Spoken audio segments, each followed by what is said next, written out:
Show you how to walk this walk. We walk with God. Walk with him.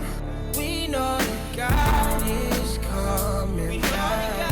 All praises to Yah. We walk with God. All praises to the Christ. Cause we know All praises to that the Holy God Ghost. made it our path. Okay, we are back. I have a question. So before we got married or before we started dating, how can you tell somebody else or help somebody else? How did you know if I was the one for you? Right. Well,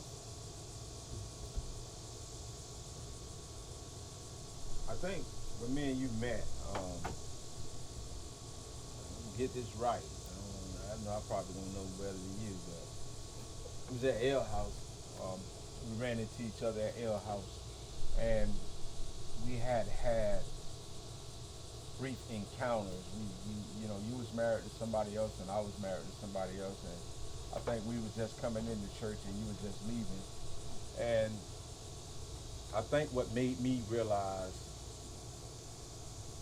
we met, we was at Ale House, and we talked, and we had an opportunity to come together again. And I think what made me really want to have you as my wife was that you believed in God, and that you were doing, I knew you to be somebody that was in the ministry. And then as I got to know you as a person, it made me feel like I'm one of the ones that believe this. I believe that real love is something you work for.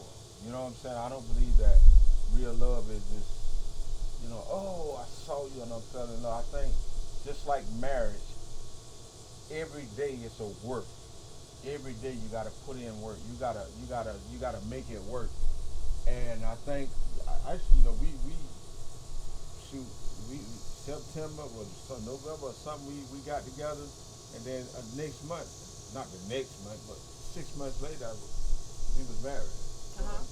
You know what I'm saying? So I knew in my heart that, when did 6 months later? We got together the end of 17.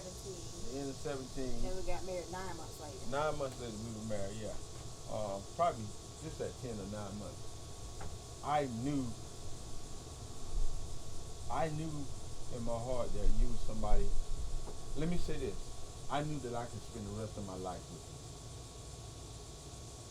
When I made up my heart and said, hey, I want this woman to be my wife, I knew that I can spend the rest of my life. And so with knowing that, I asked myself a question, can you see yourself waking up every day to this woman? And so I believed in my heart that I can wake up to you every day and be satisfied, be filled with you, because you was on demon time when we met. Now let it stop. But Wow. no, I'm just saying we enjoyed each other. We really did. And so I knew that I could be satisfied with you. I knew that I didn't have to go look for nothing. And even now, because I'm gonna come back at you now, so just be ready. Even now, recently dealing with my own insecurities, I'm praying God help me with my own insecurities, because I said you're somebody I can spend the rest of my life with. And so now I can't let my mind bring something into my heart that you're not who God has for me. And so with that being said, likewise, when we met and you decided to hang out, what made you say yes to my proposal to you? What made you say, yes, I'll marry you? With spending time with you, when you start spending time with an individual and you start learning the individual, and as we were spending time, we was having fun with each other, but then at the same time of spending time with each other, it always go back where we could be able to talk about the word, and we enjoyed each other even with that. And then I remember a question that you asked me. You said, that we was to get together and get married, will you be able to trust me in ministry? And at that point, before we was even married, I told you yes. Because what God has for you and you doing for God, who am I to get in the way of God when he using his servant or his man of God? So I started spending time with you, and as we spending time with you, things that I never got out of relationship, and spending time enjoying. I mean, we did simple stuff, you know, and I enjoyed that.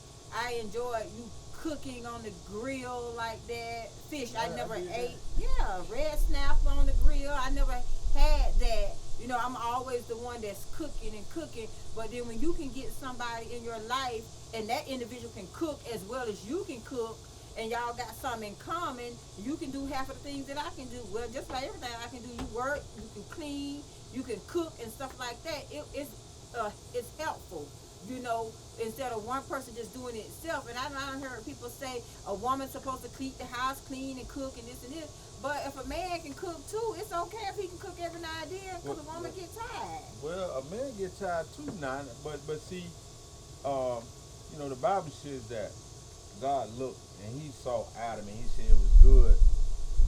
It was not good for Adam to be alone, and he said he made him a helpmate.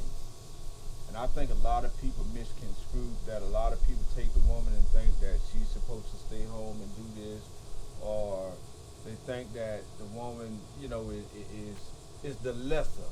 Right on time, because the first thing when, if you remember, because I don't remember asking you that question, and I don't see no reason why you would lie, so I believe that question. But I also said to you, and I've always said, baby, I got a rule, and I always like, what's my rule? And you would answer, what would you answer? Our rule is, if you cannot add on to me, then we can't be together. Because if you're going to come and try to be in my life and take away, then we don't need to be together. I need somebody to add on. Right, so we need to be able to add to each other's life. See how slick she did that? She said, our rule. But you got to be able to, because we won, you got to be able to add. And a lot of people are takers. In life, we deal with a lot of takers. And I even posted on Facebook today, you know, you got to be careful of who you giving out yourself to, because some people are going to use you and not appreciate you. And then when you find yourself in a place where you're at the end of the road and you need help, and you go to the people you help, there's nothing in return, because they was users, they were takers. And so now you're left without. I just believe that together, we were better together. I have said this to you once, you know, just keeping it real. You know, this is from servant life to servant life. And I have said to you once, I guess I was mad, I was upset. And I said, nobody, you didn't mean that to nobody. Only reason why people started wanting you or paying you attention because you was married to me. But that was a lie. You know what I'm saying? You know, you say things when you're upset. Truth of the matter is we added substance to each other. Nobody wanted me until I got you. You know, people always want what somebody else got. You know what I'm saying? If I'm making any sense. But I just realized that you make me worth having. You add value to my life. And being who you are and the way that you are, I don't want to change nothing about you. I want to make you better with being who you are, and want you to make me better. And so, you know, I don't know how much time we got, but I definitely want to ask you real quickly, you know, the same question. It wasn't just the things that we were doing. It had to be something else. So what makes you stay after 6 years? The love, being there, being in love with you, and loving you at the same time. It makes me want to just keep fighting and not give up. And the other thing is, you know, even though we have disagreements, it still make me want to fight through those disagreements to fight for my marriage. Because one thing I can honestly say, everybody ain't built to be in a marriage. Every woman is not a wife, and every husband is not a husband. So the only thing that keep me fighting is the love and the drive that we have in our marriage, and the way how you pushes me into doing the things of God even stronger and stronger. So that what makes me want to stay and fight for the marriage of loving you and being in love with you makes the difference. Okay then, okay then. Well, that concludes From Serving Life to Serving Life on the day. I thank y'all for tuning in, and I thank my lovely wife for being with us. Yeah, I think we need to bring her back. You want to come back? Sure. You should want to be here every time. So. At least know what I'm talking about. Being put on the spot. No, Let me try to think. No, you just gotta flow. It's gotta flow. It's got to